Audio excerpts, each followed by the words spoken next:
I'm really here to say thank you. Thank you to all of you. Thank you for being here tonight, but more important, thank you for being here for the last 10 years, and also for being here long, long before that. You may be wondering a little bit, who is this guy, and why is he here? Well, at BRC Imagination Arts, we helped create the Abraham Lincoln Presidential Library and Museum, and we were not your architects. We created all of the permanent shows, presentations, the media, the films, and other things, displays, exhibits, and settings that are inside. And at that time, it was quite a bit controversial, but extremely successful, and that's because of all of you. The Abraham Lincoln Presidential Library and Museum has been since hailed as a breakthrough project that redefines what's possible in a history museum or any educational attraction. From the day it opened, it's continued to drive a huge, sustained positive impact on the Central Illinois tourist economy.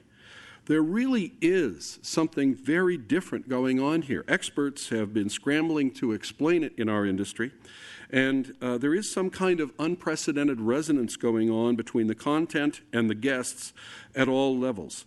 History buffs, history teachers, parents, grandparents, teenagers, seventh graders, those scary seventh graders, even children as young as 3 and 4 years old are making an emotional connection with American history here at the Lincoln.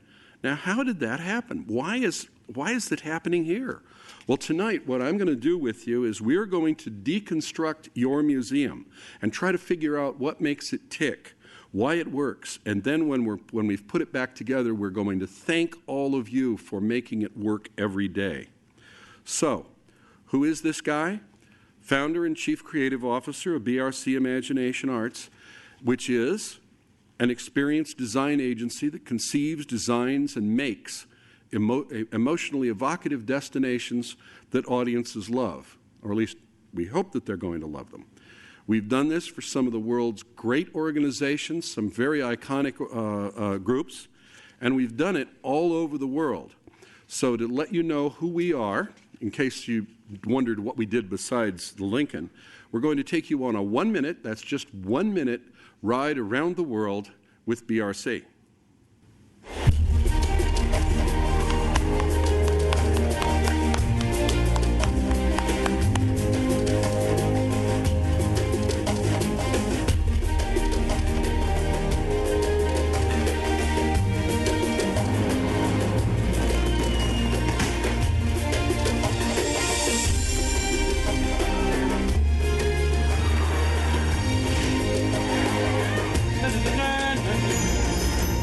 It's in the stories we tell. Ni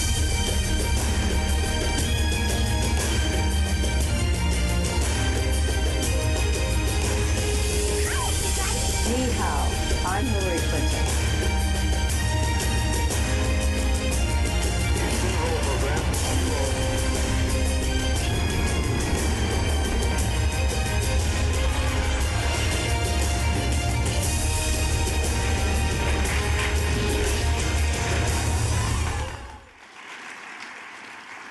So one of the things that started happening the moment I got here is people started asking me, what have you been up to lately? What have you done since Lincoln? Well, after we got done with Lincoln, we were very thirsty. So we created a museum for Heineken called the Heineken Experience, which is in Amsterdam. That was a ton of fun and had a lot of side benefits to working in a brewery all the time.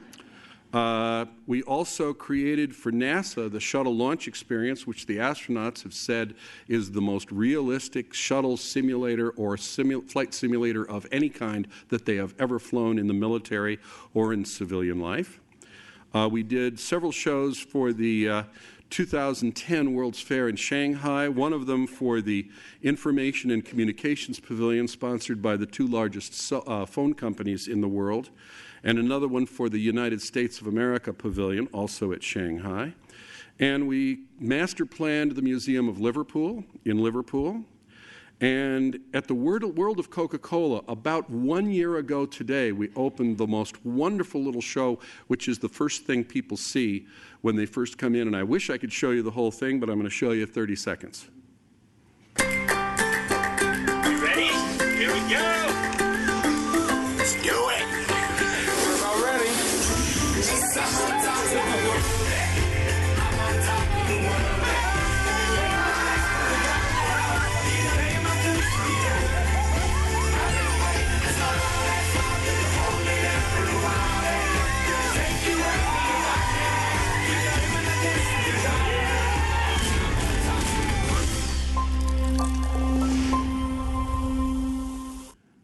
About 3 months ago, we opened for a revised version of the Ford Rouge factory tour in Dearborn, Michigan, which is being hailed as the best example in the world of a combination of a branding experience that really does make you want to buy the truck, together with an outstanding STEM presentation that gets kids interested in engineering. Next month, we will open a project for the Milwaukee Brewers in their stadium, a miniature special effects theater, a lot of fun, a lot of heart. And according to the schedule at least, 1 month from now, 1 month from yesterday, for the European Union, the EU, we will open their pavilion at the World's Fair in Milan, Italy. No one outside of the working team has seen any of the footage from that project until now. Now you will be the first people in the world to see anything of it. Here is 30 seconds of it.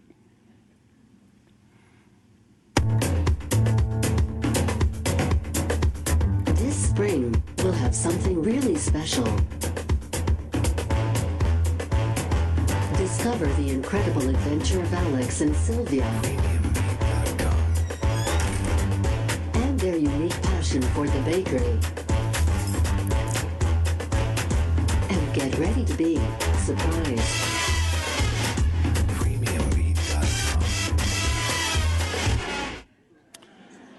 So you'll have to go to Italy to see the rest of that. But enough about that. I want to go back and talk about the dreamers, some of whom are sitting in the audience tonight. And they are the people without whom we wouldn't have a project. We need to tell their story. We need to hop into the time-traveling DeLorean, and we need to go back in time. Back from 2015, back, we're celebrating the 10th anniversary, so we need to go back to 2005. But the story doesn't begin there. It really goes back even further than that, so we need to hop back in and keep traveling. Back to 1998, when BRC first became involved. But before we got there, a tremendous amount had happened, so we need to go back even further, back into the early 90s, or maybe into the late 80s, or maybe into the mid-80s, or maybe into the early 80s. And there we find a young lady who is, like many of you tonight, a volunteer helping people go through the old state capitol. She's also a reporter. And while she's a volunteer at the old state capitol, she makes a discovery. She's taken down by one of the people that work there down to a vault that's in the basement. And in there, and also in the storage room, it's crammed with stuff on top of stuff in that basement, she discovers some absolute treasures. Now, the curators showed her this. She didn't discover them, but she finds out that these things are hidden from public view. They're unable to be seen because there isn't proper display case, there isn't proper storage, and it's one item after another. Beautiful things that relate to the life and times of Abraham Lincoln and also to the history of Illinois. And this young lady, it's just one thing. There's Mrs. Lincoln's music box. And this young lady makes a vow. She says something has to be done. This is back about 1981. And something has to be done. And she's going to go and convince people to do it. And the first thing she runs into, there is no money, so forget about it, dear. And the other one is, it'll never happen in Springfield. Springfield's too small. It's a long way from everywhere. And by the way, did we mention there was no money? But she, being an unreasonable person, she doesn't take no for an answer. So what was really needed at that point was what we call a determined fool with no quitting sense. This is the most affectionate label we can put on any of our clients. We love these people. Nothing happens without them. And what do you know? Somebody volunteered for the job. They're a determined fool with no quitting sense. At that point, she should have been like these guys. I doubt you've heard about our project. Sounds dangerous. It is. Very dangerous. Count me in. So we counted her in. She was in. Now, if she really did know a lot about history, she should have known what was going to come next for her. I have nothing to offer but blood, toil, tears, and sweat. But at the same time, she also probably knew, never doubt that a small group of thoughtful, committed citizens can change the world. Indeed, it's the only thing that ever has. Margaret Mead, anthropologist. Or probably more correctly, something like this. Well, somebody has to do something, and it's just incredibly pathetic that it has to be us. Jerry Garcia, the Grateful Dead. So she put a smile on her face, and she went out there and she recruited some merry men and merry women. People like Susan Mogerman, the state historian, Tom Schwartz, and of course Bob Coomer, three of whom you saw here on this stage about 6 weeks ago. But really, of the bunch, they all admit it. They think that the person that really was, if there was a mother of the Abraham Lincoln Presidential Library, it has to be Julie. Now, everyone knows that victory has 1,000 fathers, but defeat is always an orphan, said John F. Kennedy. So you really have to share the credit with a tremendous number of people. I've got a short list here. Governor Thompson, because he created the IHPA, and he chose Julie to head it.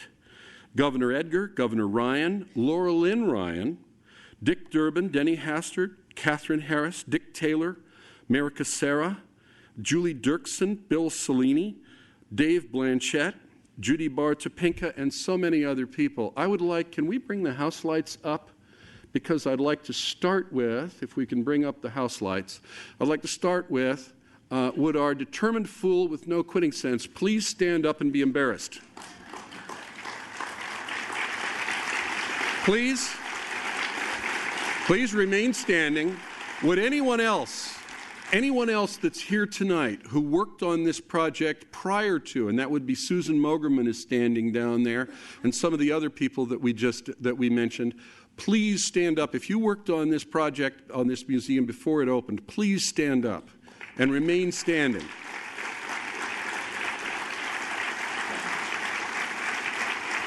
Hey, Sam. And now, would anybody that has since then been a volunteer or a staff member of this museum, please stand up. If you volunteered currently or not.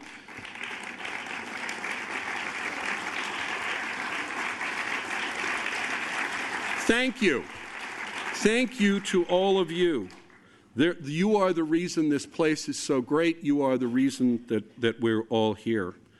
I'm going back to Julie for a moment. Multiple times, she thinks she's got it wired. She thinks she's got it moving. But for 20 years, she repeatedly has her head handed to her, has the stuffing knocked out of her, and she goes home and she has some nice Italian white wine, cries herself to sleep, and the next morning pours herself an extremely strong cup of black coffee and says, okay, now what? Picks herself back up. And when she puts a smile back on her face, she thinks of some new approach, such as road trip. Let's go to 1999, by which point I've joined the group. And a group started traveling around in the late 90s with Julie at the head of it, looking at other presidential libraries and museums for ideas. I have no idea which presidential library, because they all have an Oval Office and they all look alike, and there's nothing happening in any of them. This is very typical of what we see. This was the standard of that day, when they had the courage and the vision to think beyond it. Pretty darn lame and boring. I mean, this was it. This was state of the art. A lot of text on walls with pictures, almost as if what you're doing is you're just simply taking a textbook and putting it on the wall and let people walk through it and stand up while they're reading it. Or this, a wall of pictures with no explanations, and if you walked in already knowing what was going on, I guess this was very meaningful. Is this what the Lincoln should have been? I love this picture. This suggests strongly that the building was designed before the exhibits were figured out, because when they put the car in here, there's a structural column, and then some genius comes along and says, we can hide that structural column by putting a fake column in front of it. No kidding, this is what we found out there. A lot of things like this, you know, a window that you're looking into a diorama or something, or, I love this, this is wolves in an environment of painted drywall. And of course, the ever-popular Pet the Fish exhibit. So, maybe at this point they're saying, check please, we're out of here. They did learn quite a few things from the tour of presidential libraries. We learned that the history we teach in school is what really happened, but with all the interesting stuff removed. We also came face to face with the reality that what we've really got here is yet another dead white guy who's on the money. And we needed to think about the hardest questions that would need to be asked, namely, so what, who cares, why bother, and what does this have to do with my life today? So we gathered together some characteristics of other presidential libraries. They all had a generic Oval Office with nothing happening in it. They all failed to explain what is a presidential library. None of them explained the important work that happens in a place like this. They were pretty much all boring. They were pretty much all unemotional. They all attempted to tell too much. They all, at one point or another, were doing a walk-through textbook on a wall, and they were all fishing with bait that is interesting to the fisherman rather than the fish. So it was real easy to come up with some initial principles. Just reverse all that. For one thing, we would have a dramatic office. Can anybody doubt whose presidential office this is? Something's going on in there. We would explain what a presidential library is and what it does. We would be theatrical. We would be emotional. We would never tell enough. We would always not quite tell enough. And we would not do a walk through a textbook. Instead, we would do a walk through Lincoln's life. And we would for sure fish with bait that's interesting to the fish. We also gathered some ideas about museums in general. We found that the museums we looked at all took an educational approach. They had lots and lots of names, dates, and facts. They had many, many, many stories and many, many, many ideas. And the definition for most museums was a building and a collection. If you had a building and you had a collection, then you had a museum. And that the purpose of creating a museum was to create a building with a collection. That was their definition. So all we had to do was, once again, just reverse all those things. We were, instead of thinking of the museum as a building and a collection, we were going to think of it as primarily a life-changing experience. A life-changing experience. And yes, it would probably need a building, and yes, there would probably be a collection, but they weren't the point. The point was the life-changing experience. It would have lots of strong emotions. It would have a single, just one strong storyline. And it would thus try to create an emotional connection between visitors and the subject. Again and again, we came across this idea. Start here.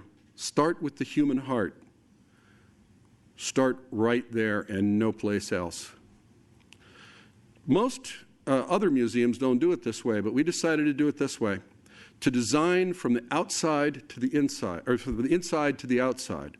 So we start with the human heart. That's about as far inside your museum as we can possibly get. We think about how we want people to feel and feel differently as a result of coming here. From the human heart, we then develop the story. What's the story or other experience that's going to cause this change of heart, these deep feelings? Once we had the story, we turned that into an experience. What is it that people need to experience? How will they experience this story? Then the next ring, you can see this is like a set of concentric rings moving slowly outward. That told us what technology we needed. And once we had the technology, that told us where the interior walls needed to be. And now and only now are we ready to talk with an architect. Whereas the rest of the world typically always does it the opposite way. They design from the outside to the inside. They start with the exterior architecture, or maybe by choosing technology, choosing the tool before they know what they're trying to do with it.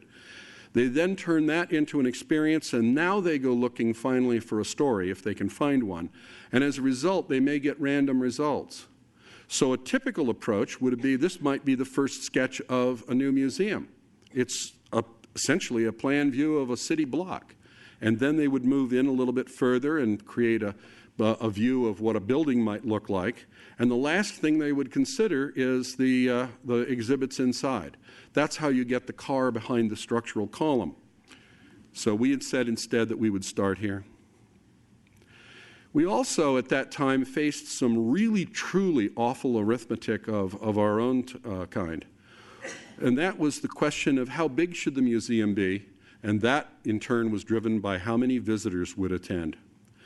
One of the premier companies in the world, consultants in the world, at the time, the world expert on predicting attendance at museums and aquariums and things like that, was commissioned to do a study. And the first thing they said was, in Springfield, you've got to be kidding. Once again, because it's a long way from everywhere. And the reason that's important is that there are two markets that they look at to try to decide what attendance you'll get. One is the resident market, that's the people within 50 miles. I hope this isn't getting too technical. This is really getting inside baseball. But I'm trying to take you into what we were looking at the time. One is the resident market, the people living within 50 miles of Springfield. And the other one is the tourist market. And they behave differently, and they're both important. And we looked at, compared with some other presidential libraries that we'd studied, we looked at the residents within 50 miles, and Springfield doesn't look so good on this list.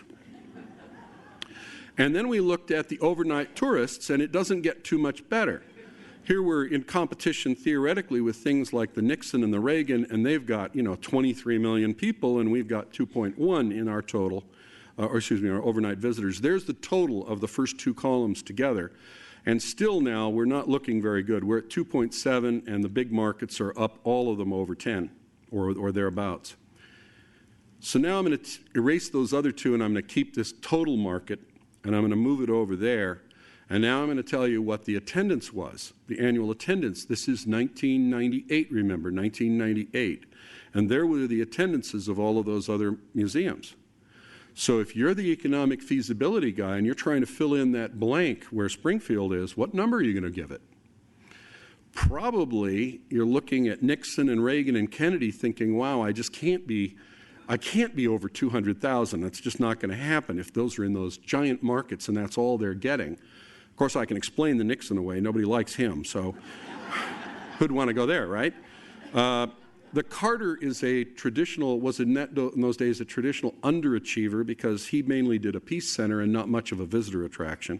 And the Johnson, I've got no idea. Somebody may have just written it down wrong just for fun, because that doesn't make any sense at all. But if proportionally, you give it proportionally the same proportion of our total market area to the Johnson, and you very generously give that, I was thinking, well, you'd fill in there with 165,000. I don't know what your impression was just looking there, but I wonder how it compares with 165. That was my guess, looking at those numbers. Now, I need to back up and tell you another highly technical thing about planning museums, and that is that the opening year attendance always decays. By the third year, the stable year, maybe the fourth year, it's almost always 65% of whatever it was in year one. It just happens again and again and again. So if you looked at a 10-year typical, this is the normal curve for one of these things, you would have seen this downward trend that would level out. That's just normal. Why is that? Well, you have those two markets once again. You've got the tourist market, which is the same people, or which is different people every time. It's not the same people. So that tends to be steady. You tend to have a steady market penetration among your tourists. So that one really doesn't change. But the resident market tends to drop off rather quickly. And so getting them to come back is the trick. So when you take those two curves and you put them together, guess what? There you are. The first 10 years. So we begged my friend John at I won't name his firm or his last name, but we begged him to give us some nice big fat numbers because we were just determined that we were going to be better than most. And we kept saying, we've got Abraham Lincoln, damn it, not Nixon. So John when he gave us these numbers as the bottom numbers in the range, he assured us. He said, there's no way you're going to make these numbers, and you certainly will never exceed them. But he was very, very kind to us. He gave us numbers in the low 200s, which is roughly 100,000 people a year more than we probably deserved based on that comparison chart. And oh, by the way, this was based on an assumption that was buried in his report, that you would be spending between 10 and 12% of your annual budget on your own private advertising campaign aimed at effectively selling tickets and, pardon the vernacular, putting butts in seats.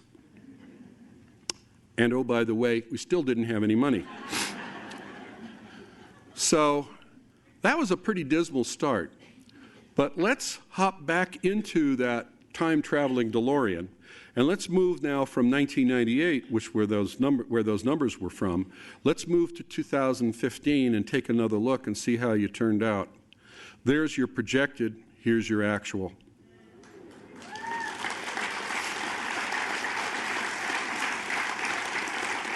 And oh, by the way, that first year at 488,000, that's 8.5 months a year. If you really looked at just the first 12 months, which would be April 19th to April 18th, that would have been 610,000. So if we add all that up, then we see we've got a projected 10-year attendance of 2.4 million and an actual attendance of 3.7 million. More than 50% over that very, very kind and generous projection. And let's look at some others. I only have the first 5 years here, but food and beverage dollars per capita, that is per visitor, and people do tend to eat more when they're having fun. There's your projected, and here's your actual. With your gift shop sales per capita, you've got a great gift shop. Thank you, gift shop people. You're really doing a good job. There was your projected, and that was considered very generous at the time, and here's your actual. Absolutely. Every single metric by which these people measure success, you exceeded it.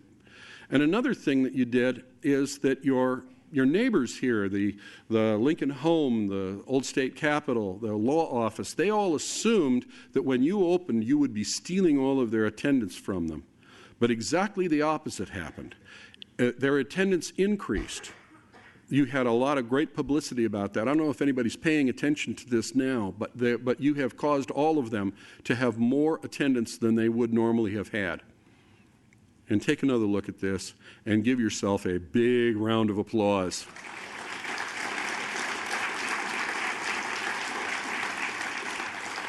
So, let me catch up to my notes here. I want to talk here about 10 innovations. 10 innovations. We believe that the secret of this place is a highly disciplined, total design approach that we are calling the Lincoln Rules. The Lincoln Rules for creating a museum experience. The principles are, at first, very counterintuitive. They fly in the face of some strongly entrenched habits and conventional wisdom. But this is really an approach that appears to work, and here at the ALPLM, you get to see it on the faces of your guests every day. So we've come up with this list of about 20 guiding principles. They're hard rules to follow. I only have time tonight to share about 8 or 10 of them with you. The first rule, rule number 1, scholarship meets showmanship. We start out by ruling out the cheap shot. To what extent do the Lincoln Rules compromise scholarship to accommodate entertainment? Not at all. There is no such thing as a creative license in a museum. We, from the start, strongly rejected the idea that you had that when you increased the scholarship, necessarily the entertainment went down, or vice versa. We said instead that you could have 100% world-class showmanship and 100% rigorous scholarship together at once if you brought them together correctly. There's a quote that was quoted at the time: "When scholars and designers exchange idea, it is usually a dialogue of the deaf." But not in this case. This was the list of our first scholars, the first scholarly group that started work in December 3rd and 4th of 1988. And this is a picture of their first meeting. Oh, I'm going to back up for 1 second. Take a look at that last column. 3 Illinois school teachers given equal status and equal voting rights with some of the world's leading Lincoln scholars. And by the way, those 36 world-renowned Lincoln scholars did not become world-renowned Lincoln scholars by agreeing with other Lincoln scholars. So throwing the school teachers who faced those scary 7th graders every day and inspired them with history, that really helped to level out the historical advisors. You take a closer look. There's Julie. There's Susan. There's Tom Schwartz hiding in the background. There's Catherine Harris. There's me, and another person that you'll be hearing from in August was there, but he's Christian Lachelle, and he's taking the picture, so he didn't get to be in it. So that's one idea there, the idea of scholarship meets showmanship. Rule number 2, emotional before intellectual. The Lincoln Museum engages both the intellect and the emotions, but it engages you always emotionally first. Every immersive scene was selected and staged to create a high emotional impact, a bridge that grabs visitors by the heart and pulls them into the story. When we had a choice of what moment in history to be portrayed, we always selected the historical moment with the staging that would emotionally connect with a general audience, even if that wasn't the scene that would connect emotionally with the PhDs, because come on, the PhDs don't need any convincing. So we focused on connecting our subject to the general public. And that's why you're present as Willie lays dying. You feel that cruel social rejection that Mary got. You see what an awkward and downright geeky guy Lincoln is when he's trying to court Mary. What on earth did she see in him? No idea. You might get a laugh out of Lincoln's total inability to control his children. And of course, you're absolutely horrified by the slave auction scene. Each of these scenes has strong, universal emotional power designed to engage a broad general audience and pull them into the story. Every imaginable detail and technique was used by us that we could think of and could get into the project to bring out the emotions of each scene. And here's just one example. Almost no museum has ever done this. Each and every gallery had a full symphonic score, a 70-piece symphonic orchestra backed by an 80-voice choir. And just as it does in a movie, the music makes the emotional point of each scene stronger. In this and every other detail, the experience has to be emotional first. The emotions are the bridge that connects you to the intellectual content that follows. That's emotional before intellectual. Rule 3, visual before verbal. The Lincoln rules require extremely high levels of visual literacy. That's a great term, visual literacy. What this means is that each and every setting must be selected and staged so that the basic idea and its emotional meaning come across strictly from the visual experience. For example, the slave auction. Achieving visualization is very hard, and it's an art, but it makes the experience more immediately accessible to visitors who don't love to read and those who can't or won't read. Now, historians and scholars do love to read, so they tend to fill walls with text. To a historian, a massive amount of text is an attractive turn-on. Oh, joy, look at all those words. On the other hand, I have a teenage nephew who probably is having a very different emotional reaction to that wall of text. But by communicating visually first, we have a better chance of pulling our guests into the story and from there into the plaque copy. And we're not just visual, by the way. We do have plaque copy too, but the visual always has to come first. If the visual interests you, you'll find yourself seeking the explanations in the supporting label copy. The visual before verbal technique profoundly connects with groups that sometimes don't love museums, and it works even if the visitor doesn't want it to. That's the real magic of visual literacy, is that even a completely disinterested visitor or who reads nothing or tries to ignore your exhibits, like that pissed-off teenage daughter that really doesn't want to be on this vacation, they come away with at least some idea of what your story and your content were. Next is total immersion. The Lincoln rules urged museums to be immersive. It wants to put guests into the middle of the experience. Wherever possible, the proscenium has been removed. These are not dioramas. Your guests are not looking through a window into history. They are in history. They are inside Lincoln's grocery store, inside his law office, inside the White House. The presentation in this theater that normally takes place here periodically breaks the proscenium and comes out into the house to touch the audience with tactile sensation. You can smell and you can even feel the cannon smoke. And the artillery concussions jolt the floor. No, we won't be doing that to you tonight. John Wilkes Booth prowls that catwalk up above you, and you better look out because you're not sure that he won't drop a sandbag on you. You are in history. It's all happening to you. Rule 5 is that you need to be cinematic. The entire creative approach was very cinematic. First, of course, the emphasis on visual storytelling, but in addition, emphasis on three other things: sequence, time, and music. Sequence, time, and music. We often see 19th and 20th century style museums giving up control of the sequence of ideas by using gallery layouts that allow guests to wander randomly back and forth between ideas like a ball in a pinball machine. And that approach totally violates the very first and most important rule of great storytelling, which is take control of sequence and time. Just like in a movie, each scene should be in a certain order that's the right order, and it might contrast or even contradict the previous scene. And it's the sequence of the ideas that stirs your imagination and moves the story forward. And here's a good example right here at Lincoln. For example, you enter the White House, and at first this is the very image of elegance and power. Here you discover initially what appears to be a triumphant Mary, contrasted with the ball gowns of, oh, wait a minute, those aren't hers, those are the ball gowns of her social rivals. And then as we walk around the backside, we see that her bloomers are exposed. So suddenly the whole scene has flipped. Mary has gone from elegant and powerful, she is now powerless and vulnerable, and we almost want to protect her at that point. That's followed by a very traditional art gallery type scene with the firing on Fort Sumter as the nation starts pulling itself apart. So suddenly the president seems powerless.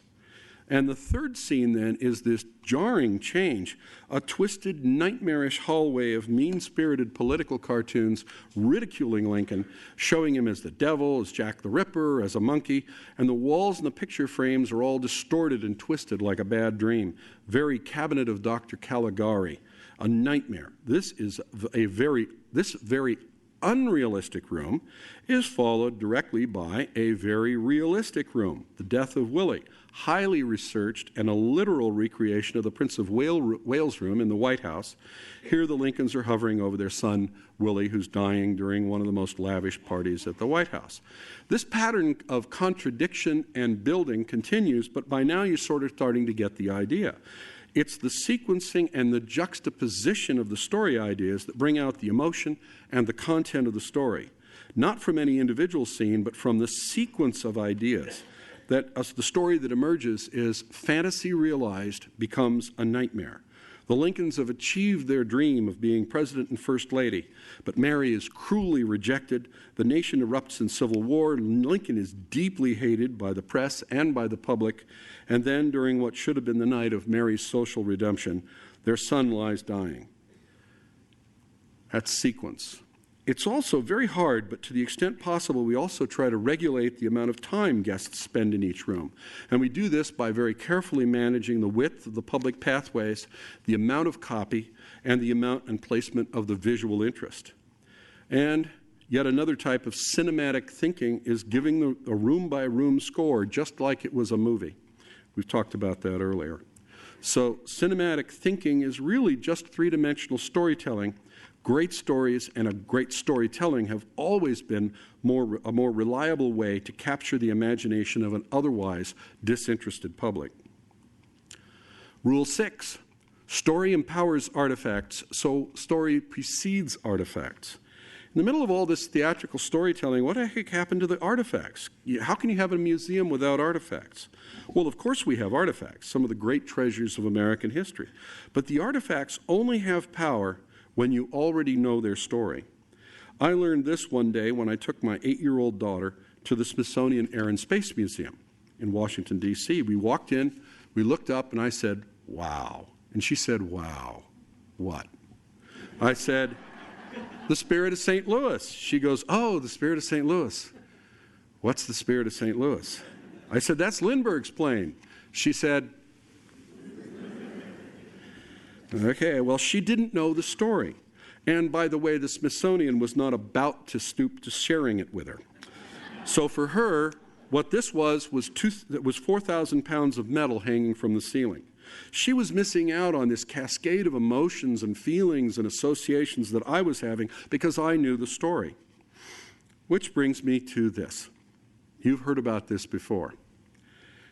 And the way that we tell this story is we start out with this little tiny marble-sized lump of metal, and we say, look at this. Is this cool or what? Are you excited? And our audience goes, what? And we say, well, it's the bullet that killed Lord Nelson. Now are you excited? Well, if you didn't go to school in the UK, you probably aren't. But if what we do is we take you back to 1805, and it's a time the world is at war.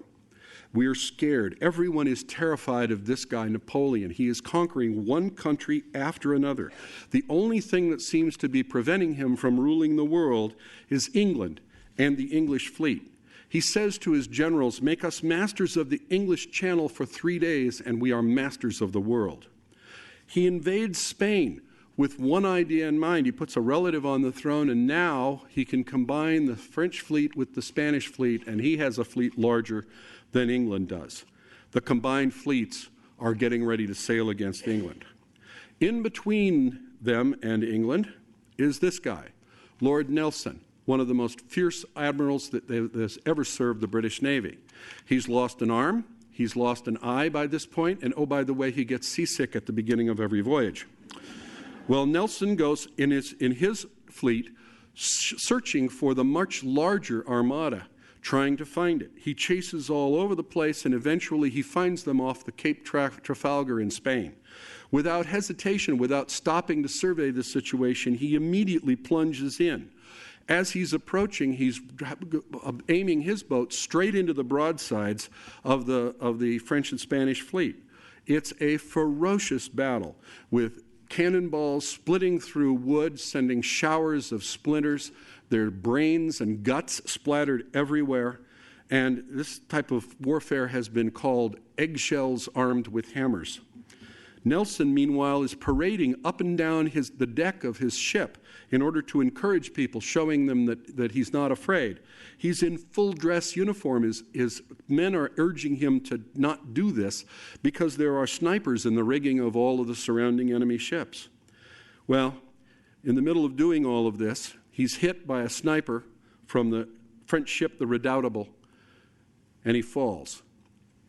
To make sure his men don't see this, they carry him quickly below, and there in a makeshift hospital, amid the screams of torment of other sailors whose damaged limbs are being sawed off without any painkillers, he lives long enough to hear that the enemy fleet is all captured, sunk, sinking, on fire, or scattered. And as a result, Napoleon will never rule the world. In those days, burial at sea is done almost instantly because there is no equipment, no supplies, no body bags, no coffins, no way to preserve a body. But for England's greatest admiral, they break open a barrel of brandy and lower his body in and reseal it. His ship has been at this point completely destroyed. It's still floating, but it's just a hulk. All of its masts and rigging have been shot away. They jury-rig a couple of partial masts and tow the ship back to Gibraltar. When they get to Gibraltar, the body is removed from the barrel and prepared for burial back in London. But before they throw that barrel away, the remaining brandy is passed out to Nelson's men for one last toast to England's greatest admiral. Now look at the bullet.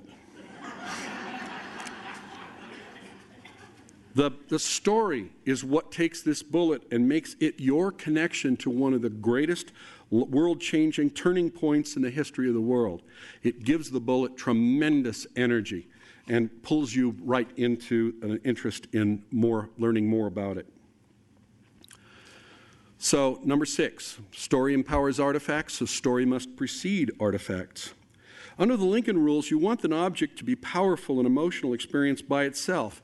To make this happen, you try not to let your visitors see the artifact until after they've experienced a story.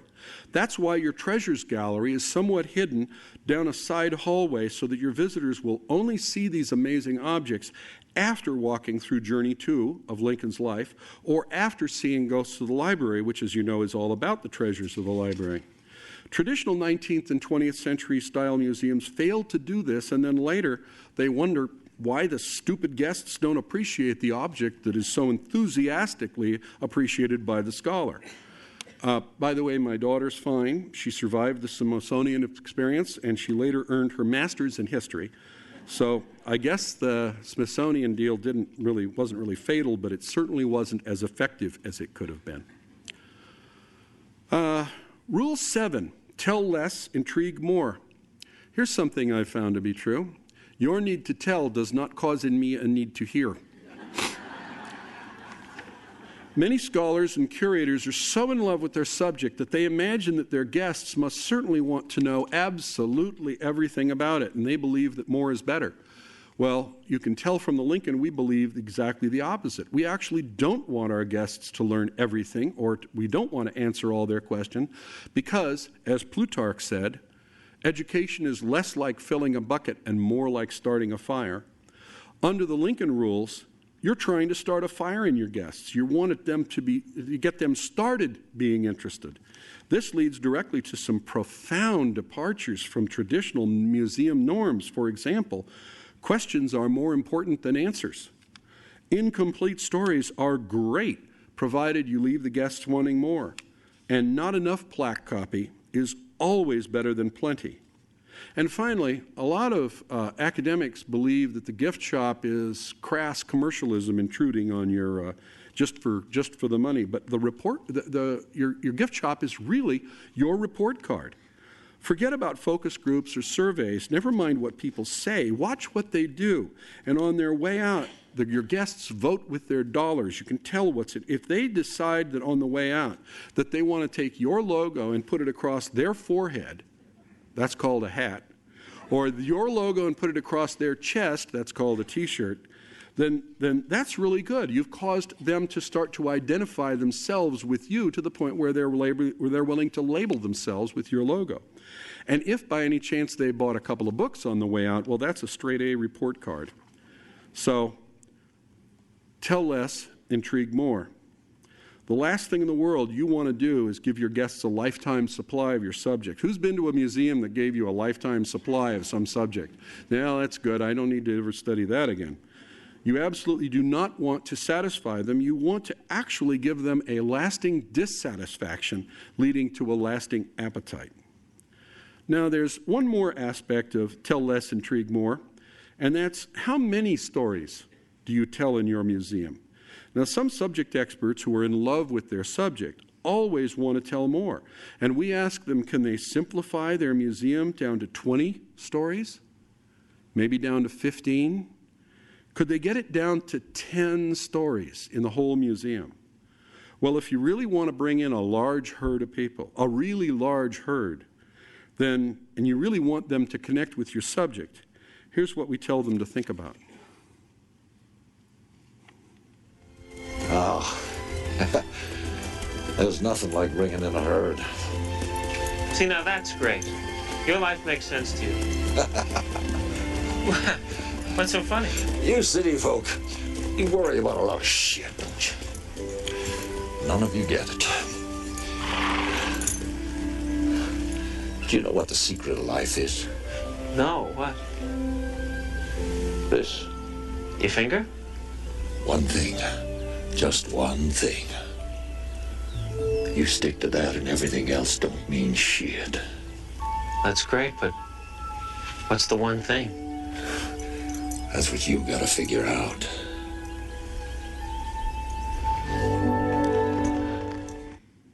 One thing. one thing. Can you find the one story? Under the inspired leadership that you guys gave us, under Julie and the team that she built, we did get it down to one thing, one red thread that unites every single experience, every single plaque, everything in your museum. I probably shouldn't say it. What do you think it is? Now, don't say Lincoln or history or the people and culture of Illinois, because those are subjects. Those aren't stories. Those are just subjects. To be a story, you need to start with, you need to have a point of view. You need a thesis. You need a theme. Here at the Lincoln, the hidden story behind everything, and I'm not sure I should arm you with this, but here it is. The secret spine that unifies everything in this place is Lincoln is Job. Lincoln is like Job in the book of Job. Lincoln has high ideals for which he is severely tested and unmercifully punished, but he perseveres. He's rejected, humiliated, hated, insulted. A war breaks out. His child dies, but eventually he triumphs. He wins the war. He ends slavery and preserves the Union. He celebrates by going to the theater. Now you can see this whole place as the book of Job, with Lincoln as Job, or you can just forget about Job and simply see it as a story of perseverance in support of high ideals. Either way, this is the one single common story thread that is the essence of every single exhibit, every single presentation, every single room in your museum. It's all part of that story. The cumulative result is really powerful. It's one of the things that gives you the power that you have.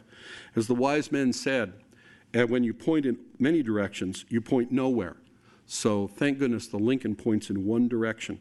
It tells less, and as a result, it intrigues more. Number 8, the technology is becoming invisible.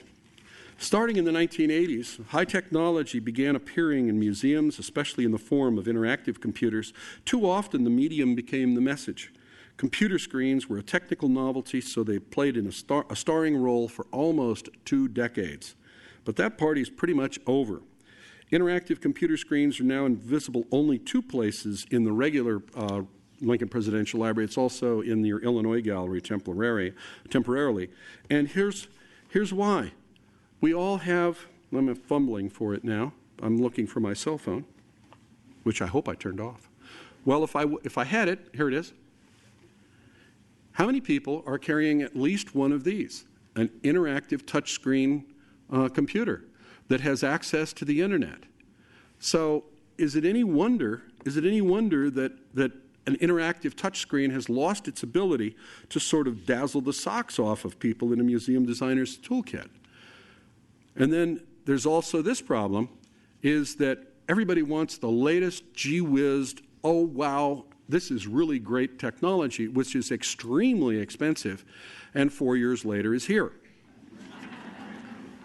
A really good example of the disappearing technology is the Ghosts of the Library, presented in Holovision. Hidden behind the scenes, there's an incredibly sophisticated array of computers and other high-tech equipment generating dimensionally suspended and controlling the effects. All the audience sees are the sets, the props, and the ghosts. The high technology has become invisible. Moving on, number 9, shorter attention spans. Number 10. No, actually, we're going to talk about this.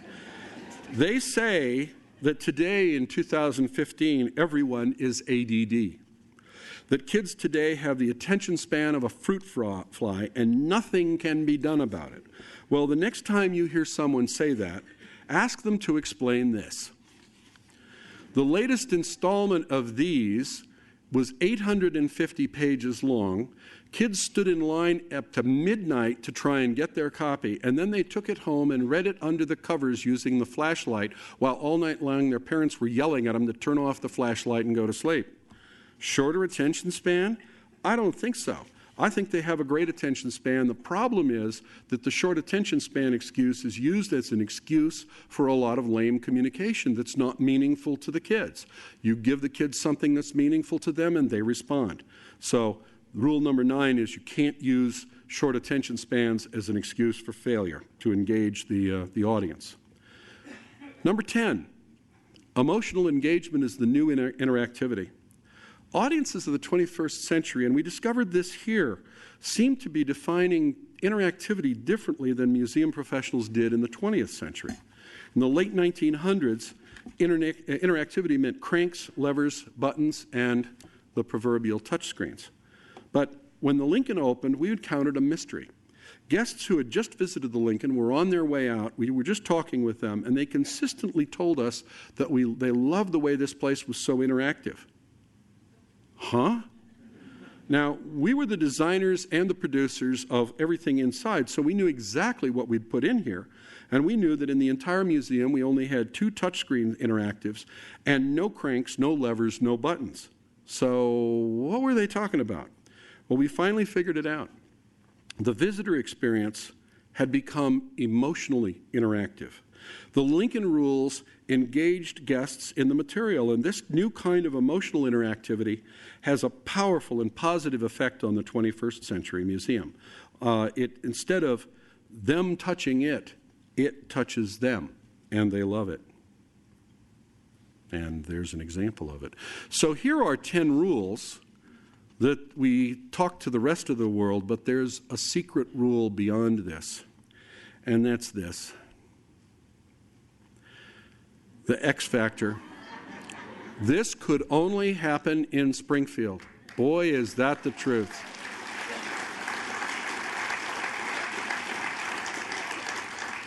Because only Springfield has Julie Cellini and Susan Mogerman and had Tom Schwartz and Bob Coomer. And only Springfield has a totally inspired staff and bunch of volunteers who pour their hearts out into this place every day. They cook up the magic daily, fresh, and serve it one visitor at a time, one smile at a time. And without these people, we'd all be dead. And as the final example of this, as you know, in the middle of everything here, there's, in this middle of this giant room, this giant enterprise, here is a penny. And it's just a penny. And I would love to tell you that as your exhibit designers here and your exhibit creators, that it was our idea. I'd love to tell you that. But that would be a lie. It wasn't our idea. And the architect would love to tell you that it was their idea. But it wasn't. And the builder would love to tell you it was their idea. But it wasn't. There were these 2 guys from Springfield who were installing marble. And when they got to the middle point here, one says to the other, "Hey, you got a penny?" The other one says, "Well, yeah. What do you need it for?" First guy explains what he's going to do. The other guy says, "Should we check with somebody?"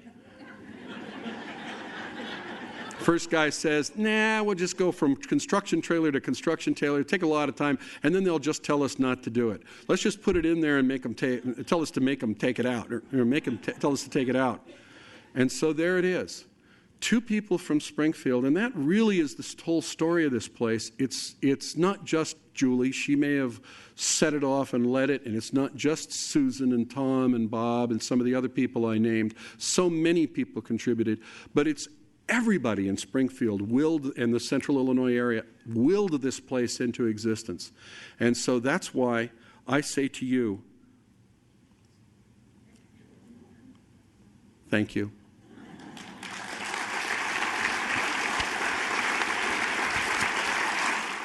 Well, thank you very much, Bob. That was wonderful. We'll wait for a few questions to come up here.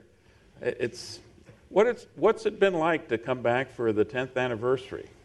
To be honest, it makes me feel very, very grateful for all of the people that first of all, that gave us the chance to be a part of your great dream and your great adventure. The people who chose us, the people who worked for us, with us, the people who allowed us to try some things that were just really out of the norm for museums. And then after that, the people who have been operating this place every day. It really is sincere. All of us who'd had any part of this project want to thank all of you for the way that you have created it, the way you've maintained it so far, and just say thank you. That really, there was overwhelming desire to thank everybody.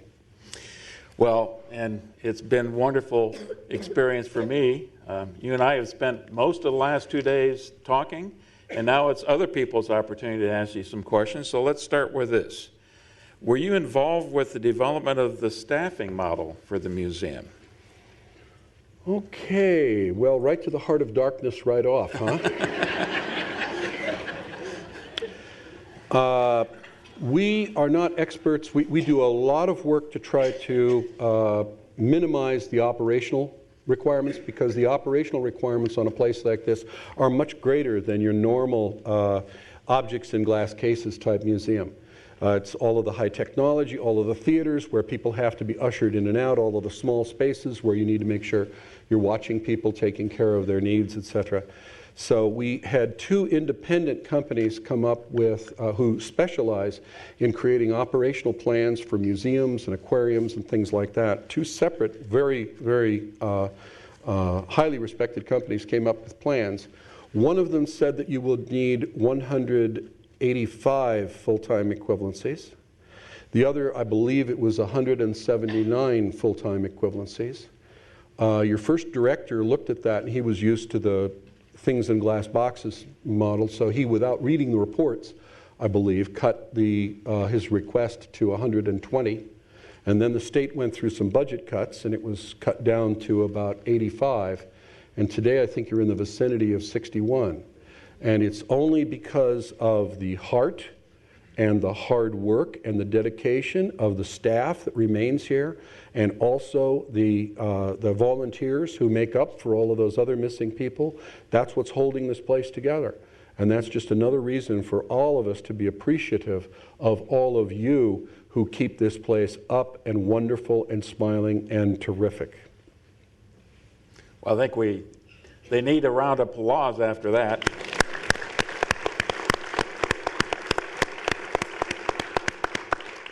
And we all, the staff here, all appreciates the amazing work that our volunteers do each and every day. Next question, something for you to reflect on here. From a creative perspective, what was your greatest challenge and why? Living up to the expectation that goes with Abraham Lincoln. That more than anything else. And of course, those scary 7th graders. Actually, think about it. We've asked this question of people all over the world in some of our creative charrettes. We asked the question, when did you first become interested in the field that you later obtained a PhD in? And it's interesting to listen to them talk, because sometimes they'll initially say in high school or in college or when I was doing my postgraduate degree or whatever, and then they kind of think and they get a faraway look and they'll say something that happened to them in either the 6th, the 7th, or the 8th grade. And it's really true. When kids go through the 6th, 7th, and 8th grade, they go from generalist, they go polar on everything. In the 5th grade, they're all artists, they're all dancers, they're all okay at arithmetic, they're all okay at PE, etc., etc. They like playing sports and games. By the time they get to high school, they love sports or they hate sports. They love history or they hate history. They love math or they hate math. They all go polar. So this 6th, 7th, and 8th grade period is just extremely important to take good care of them. And we just can't fail that group, because that's the group that's deciding who they are. Okay, next question then. In hindsight, what changes would you make if you knew then what you have seen since the museum was completed?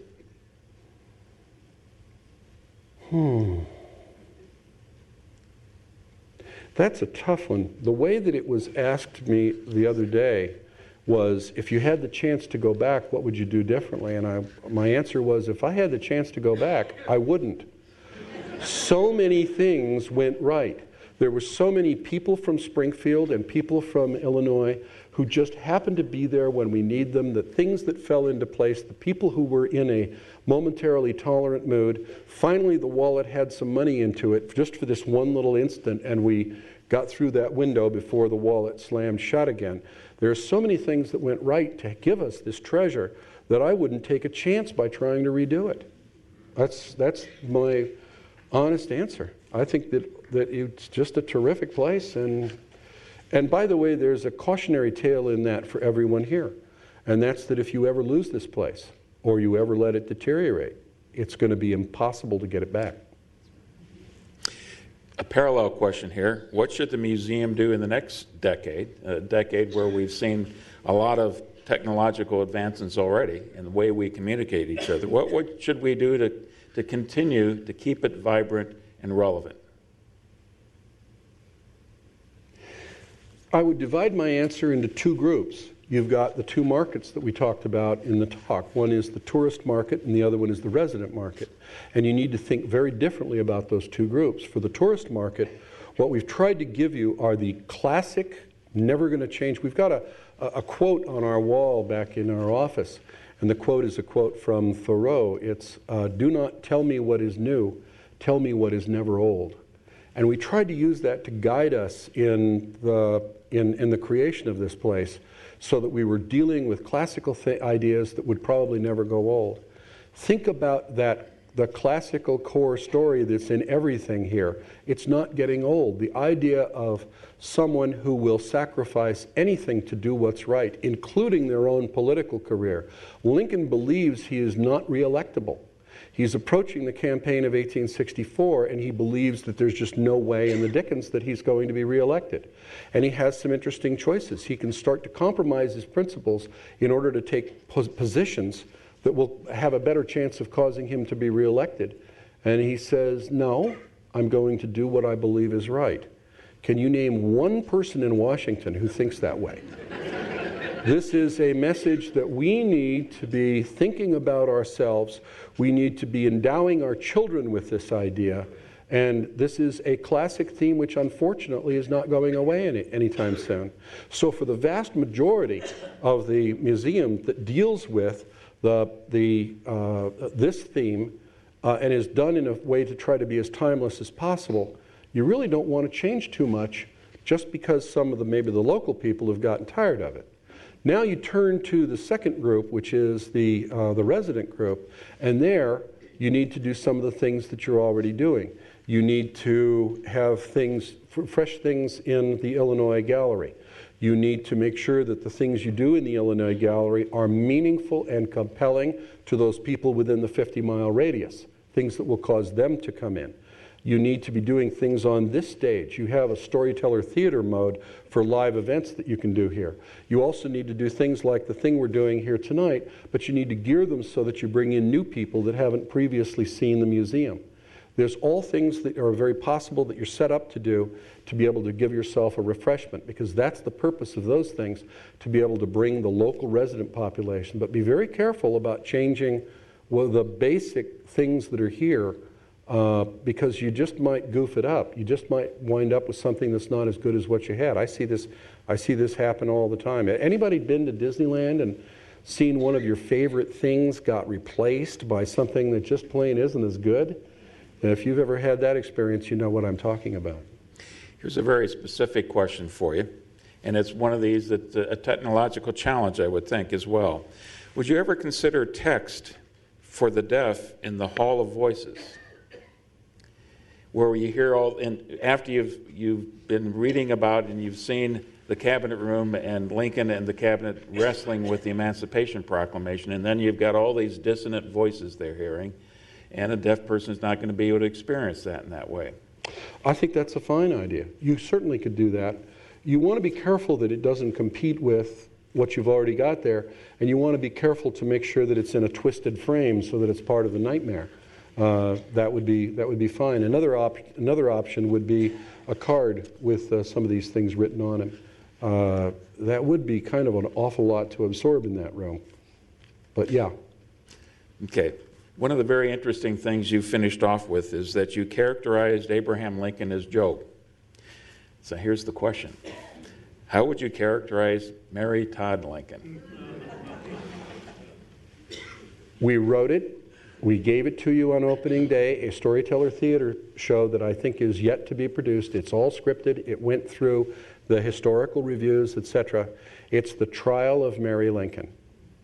And it's a one-person show. One person can act it, and it can be a male or female actor just about any age. And that one person plays all the parts. And the idea is Mary Lincoln, an angel, the devil incarnate, or just ahead of her time.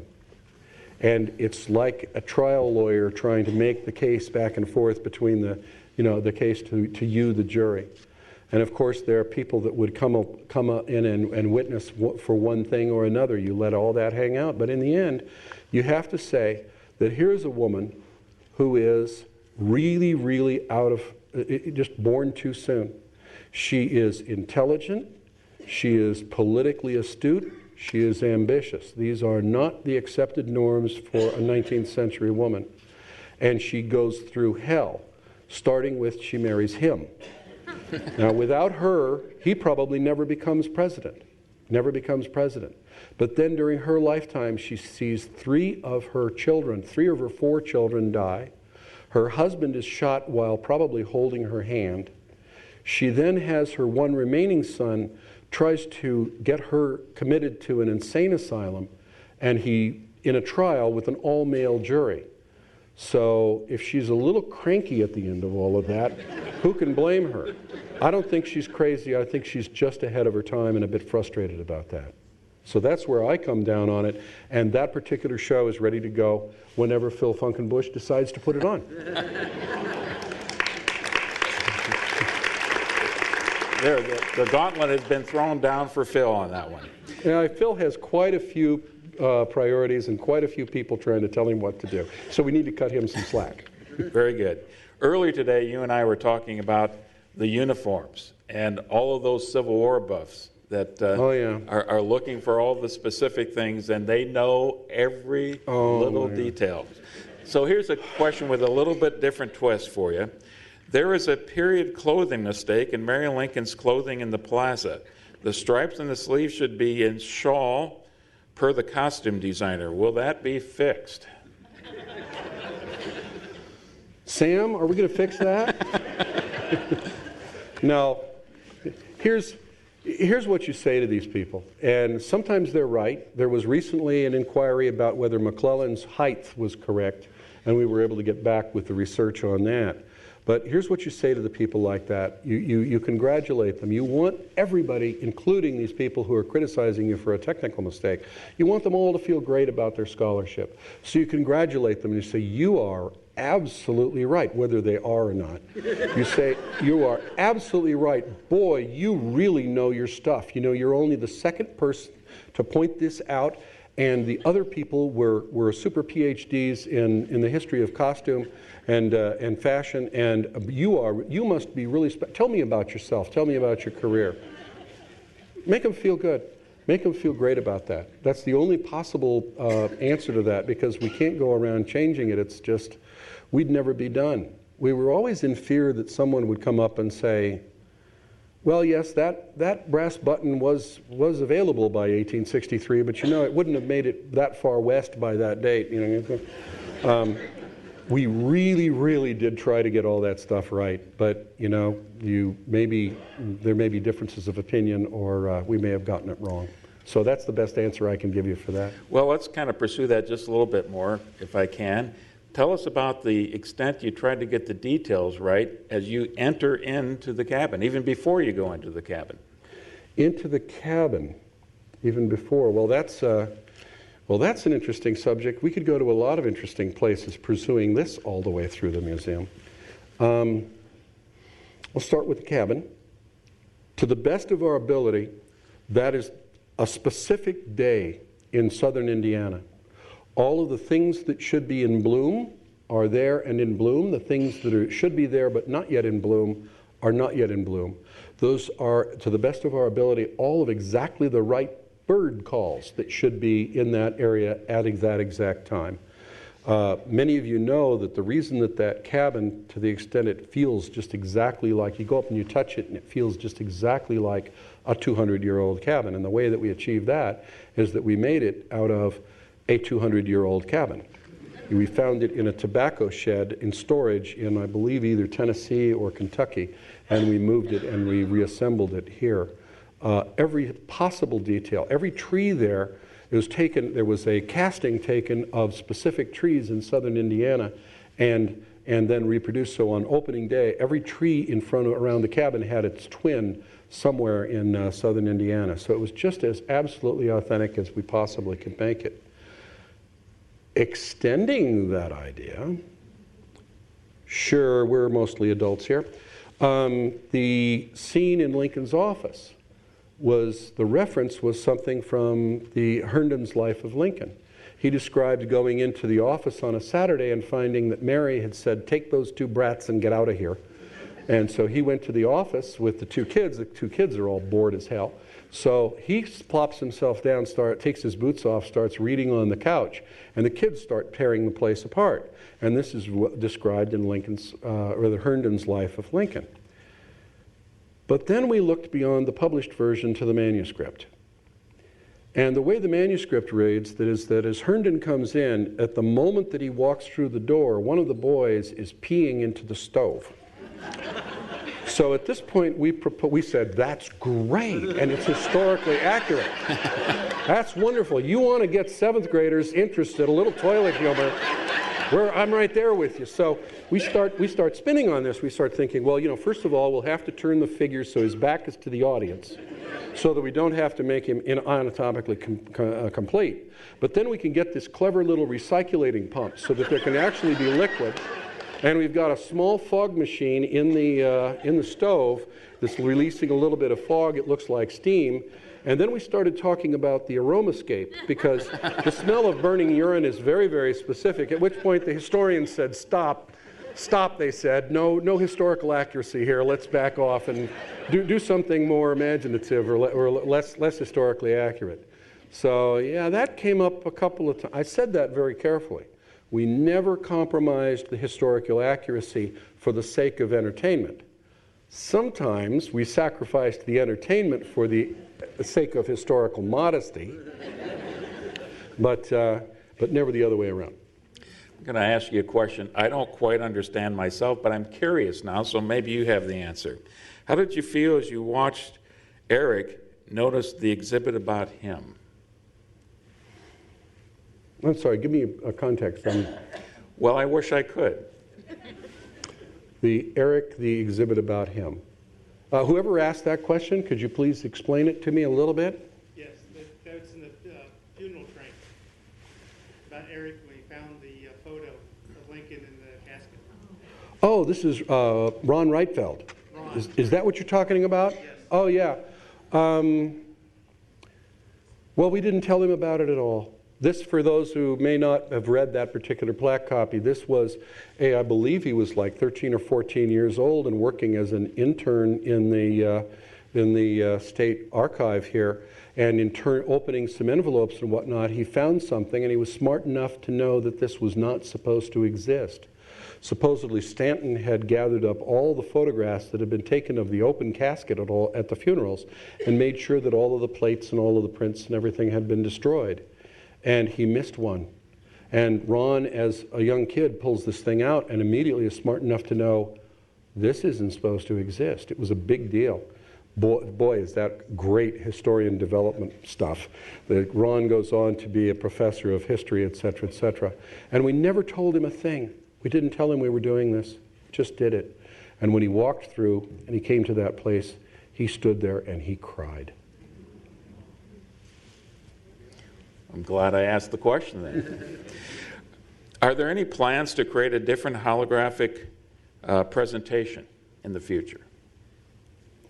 Well, there again, the interesting choice there is, if it's classic and it's working, what else would you want? Here's where you explain what is a presidential library, the thing that none of the others do. And here's where you get to ask the taboo question that really pulls people in, a question that nobody expects you to ask, where you say, but some say, why save all this stuff? Isn't history just a lot of dumb, useless names and dates you have to memorize to get through school? Now, at this point, every teacher in the audience is going, oh my God, this was a big mistake. And every kid is going, yeah, but I didn't expect you to admit it. And so having put your hero up a tree, having painted yourself into a corner, now the rest of the show is about getting you out and proving that history is worth studying, that it is meaningful, and all the reasons why, and the big emotional, heartfelt close. I don't know what you're going to do that's better than that. What you'd lose. And this, again, is the thing about the local market versus the tourist market. If you're looking at the tourist market, what you've got will last you another 15 or 20 years. after today. If you're looking at the local market, of course they'd like to see something else. The place where you can do things like that is not necessarily in the Holovision Theater, but right here on this stage in the Storyteller Theater mode. And it's a lot less expensive. Very good. You and I have talked a lot about the figures that are throughout the museum. And this question touches on the importance that those figures have in moving the story forward. General Grant has a different look from the side. What other items have multi-images? A different look from what? From the side. And you and I were talking about that today, the Grant and McClellan, and maybe you can pick it up from there. And the image that's, the expressions and the what you learn about each one of the personalities by looking at those figures. Well, for starters, General Grant, we normally think of General Grant, we think of the General Grant that's on the $50 bill, but that's from his presidency 10 years later. So the General Grant that we've pictured there is based on photographs and things from when he was a Civil War general in the early 1860s, not the period when he was President of the United States in 1876. So there's about a 12-year difference, I think, between the two. So he does look much younger. That's true. We just thought that was kind of a fun thing to do. General McClellan is standing there like a peacock. He's standing as tall as he possibly can because he's trying to be superior to Grant. He's got his chin in the air, he's got his shoulders back, he's standing as erect as he possibly can. He's very properly holding his teacup. Grant, as you know, has his teacup the wrong way. He's holding it not by the handle, but with his hand around the actual cup part. He's got the saucer down at his side, exactly the way I would do it, and the way my wife would crab at me about. But that's just the two personalities, and McClellan is looking toward Grant as if, who do you think you are? And Grant's kind of looked like, I don't give a damn.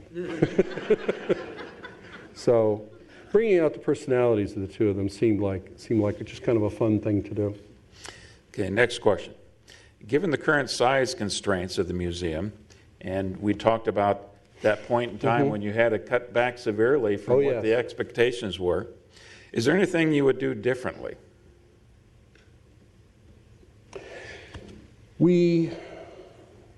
Some of you know about this. There was a point at which there was suddenly a big budget problem. The budget hadn't been cut, but there was some kind of miscalculation in some other area of the budget. I think it was in the area of the cost estimate for the construction. And a whole bunch of things just had to come out. The entire project paid for the sins of the building at that point. And so we had to cut a tremendous amount of space out of the building in order to cut the building cost, and also quite a bit of cost out of our shows and exhibits. And there are quite a few things I wish we could get back. But one of the smartest things that happened during that period is that we went from a multi-level building, which is much more expensive and hard to run, to a single-level building. As a result, you don't put the public on elevators or escalators or steps or stairs. So as a result, nobody's ever tripped on a step inside this museum, unless it's over here. But that was a huge money saver. We saved a tremendous amount of space and cost and everything else. We did think seriously about long-term expansion. And there was a corridor which runs in between Journey 2 and this theater. It's right over here just outside those doors. And we thought that it was possible to break out through those doors and possibly go across the street and extend over into what was then and still is now a parking lot over there and build over there. There was also a time when much of the museum was over in the library side, in the archive side, and that's why you have a bridge. The bridge was there because originally people were supposed to walk across it over to the other side as part of, because that's where Ghosts of the Library was over there, and there was another thing over there called Lincoln Lab, which is one of the things that never got built. But those things were over there. But that option is gone. We can no longer expand over there without first tearing up the archives, which I don't think anybody quite has the will to do. There still is the possibility of going out the back door here, but I think you'll have to close the street in order to really do that. So we are kind of landlocked. It's absolutely true. But the other thing you've done here, which was part of the plan that Julie and others had from the beginning, we wanted to turn the museum inside out. We wanted, wherever possible, we wanted to use the exhibits and the experiences here in order to help send people to other places. This is why there are so many plaques sending you to other places. You know, we reproduced the Hall of Representatives from the old state capitol, and we can do it here as one particular snapshot moment in time during Lincoln's funeral. But then if you want to see the real place, it's only a block and a half or a block away. Then we do Lincoln's Law Office. You want to see the real place, it's only a block and a half away. The home is 8 blocks away. There are all of these references that are trying to be a good neighbor and take people, and not only is that being a good neighbor, it's also being a good steward of the story to make sure that we're doing everything and we can possibly do to extend their story experience to go to one of the real places. And so, to the extent that we're sending people to those other places, that might be the easiest opportunity to do something in those other places that might extend the visit. And with every half hour or hour you extend the visit of a tourist, that's more likely that you'll put somebody in front of a dinner plate or somebody's head on a bed right here in Springfield. I have 2 more questions, but it's essentially just variations of the same question. And we're sitting in the Union Theater now, so this is the appropriate place for us to talk about it. Eventually, the current shows might have to be revised or changed. Now, I know your viewpoint on that is you hope to extend what we have currently out as long as is possible to keep people coming in. But were there other shows that were developed for this theater? And I think you've already hinted at one of them. Oh, that's a loaded question. That's a wonderful question. Okay, he fed me the straight line. I'm going to do it. There was, and I apologize, Julie, you told me never was this ever see the light of day. This was just an early draft of Lincoln's Eyes. It was a different show then. It was very heavy, but it had one bit of comic relief in the middle. And in this particular scene, we've just dealt with the romance and loss of Anne Rutledge, his original sweetheart, we think. And all of a sudden, the setting is we have a host who's like the artist that normally is here in the Lincoln's Eyes. But our host is sort of walking through a magical gallery of portraits. And as he talks to each portrait of people that knew Lincoln, they sort of come alive and they begin to talk to him. And he has just finished talking about Anne Rutledge and the fact that she was sadly she has died. And then suddenly the portrait of Herndon brightens up and unfolds as a medicine show wagon behind him.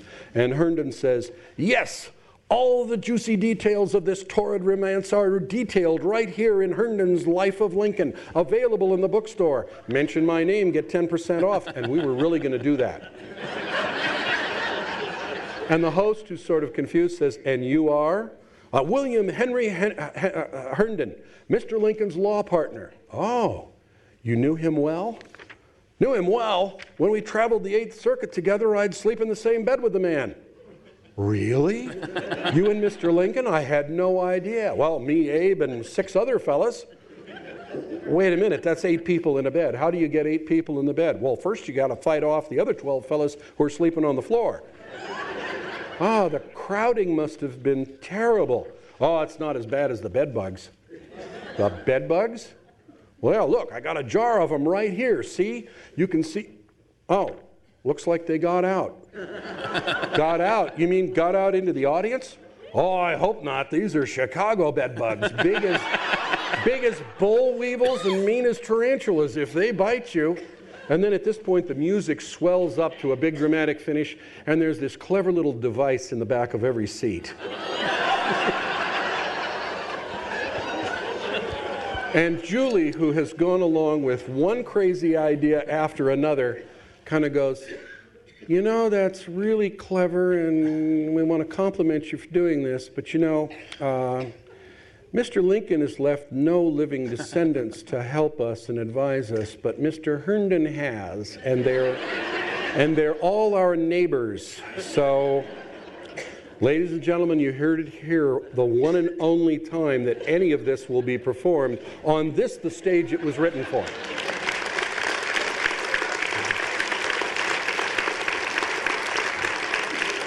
And being a historian, I know your next question, and no, you may not have it. Then I'll turn it over to you, Bob. Okay, what we do want to finish with here is, I think, how can we beat that for dramatic effect, that story? We want to remind people, the audience here, what we have in the future. So live formations, the artists that crafted all of these wonderful figures that we've got throughout the museum, they are here on June 18th. BRC artists and designers, your crew, are here on August 20th. And then a late add to that is Christian Lachelle, who was just everywhere on this project. The picture of the first group of historians, he was there, but he's not in the picture because he's taking the picture. So he's a late add to the list of people that will be here in August. And David Kneiper, the composer, on September 17th, and that will be fascinating. Be sure to see David. David is absolutely wonderful. And he's very shy about playing the piano, but see if you can get him to do it. And since I'm the host, I'm going to make my own pitch, although I don't know how I can possibly compete with the presentation you put on tonight, but next Thursday is the culmination of our series on Civil War battles, and we'll be talking about Appomattox and the surrender. So that should be very interesting as well. And this is why I'm sitting over here, Bob. We do have something for you. The black bag. The black bag, yes. Well, what's in the black bag? And I'll read this, get it turned around the right way. Special thanks to Bob Rogers, BRC Imagination Arts, for your vision, talent, and dedication, allowing us to share your dreams that is continuing Lincoln's legacy. And to this,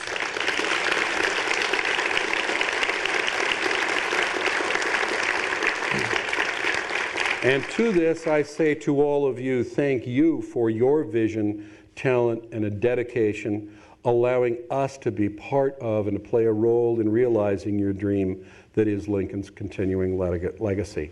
Thank all of you.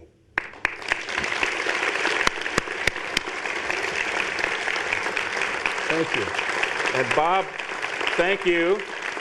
We found the master storyteller to tell the most important story in American history.